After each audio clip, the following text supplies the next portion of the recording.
depth, and AJ being there last week. Just how'd you feel like you guys played and what did AJ show you? Downs had a better day as far as his physicality in the box. Still not where exactly we'd want it, but he's doing a better job as far as sustaining his blocks, getting better hat placement, things along those lines. So I think he's making strides forward. AJ, again, he's having what you'd expect from a freshman, a lot of ups and downs, and you'd like to see more consistency as far as every single day making progress. He's getting better every week.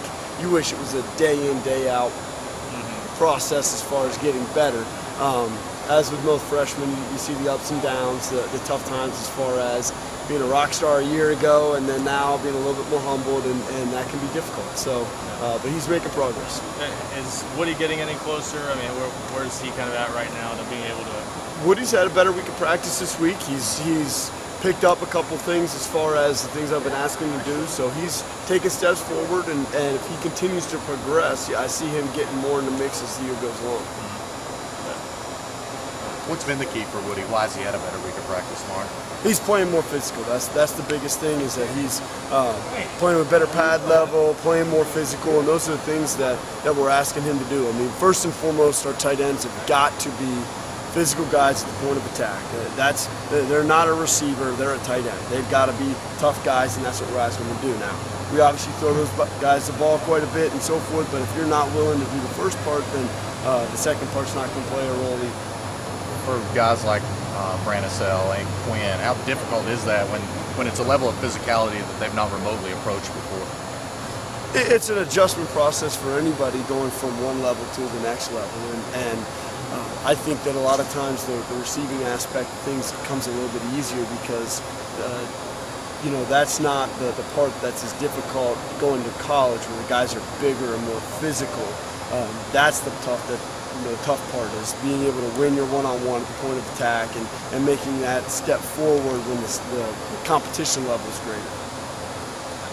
How the return game, I guess, not as much there this past week against a good team. I mean, what have you seen from that group now, with Benson and Jacob back there for a few weeks?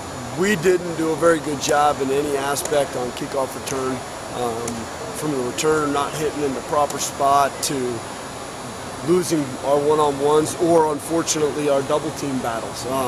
And the reality of kickoff return, same thing with punt return, anytime you're in a return game, is you can have 9 guys, 10 guys doing the right thing, doing a great job. One guy loses his battle, his one-on-one, and that's the guy that makes the tackle, and you stink. That's unfortunate. You can do a great job. 10 out of 11 a lot of times is good enough in certain phases. On the return game, a lot of times it's not. That one guy came down, and it wasn't any one person that kept losing their battle. It was this guy lost it on play 1, this guy lost it on play 2. But we didn't perform very well in that regard. The punt return, we didn't necessarily have opportunities. We were in safe a couple times, and obviously we had the positive play when they muffed the snap and so forth, but we didn't have very many opportunities as far as punt return, but our kickoff return has got to improve. We weren't very good at that last week. Conversely, Mike Hartline, the job that he's done handling all 3 phases of kicking for you, how would you evaluate that a third of the way through the season? Well, he's been outstanding as far as kicking the football. I mean, right now he's perfect. He's made every single one of his extra points. He's made every single one of his field goals. He's done everything that we've asked in that regard. I think he's punting the ball with great hang time and great distance. He's kicking the ball with great hang time, great distance. The thing that we would like to see him improve in those areas is a little bit more of his pinpoint accuracy. We'd like to see, hey, if we're asking you to place the ball here, make sure it's there or really darn close. That's where we've got to get a little bit better with him. He's doing well as far as his accuracy on field goals. We just need to see the accuracy as far as the punting and the kicking off is concerned.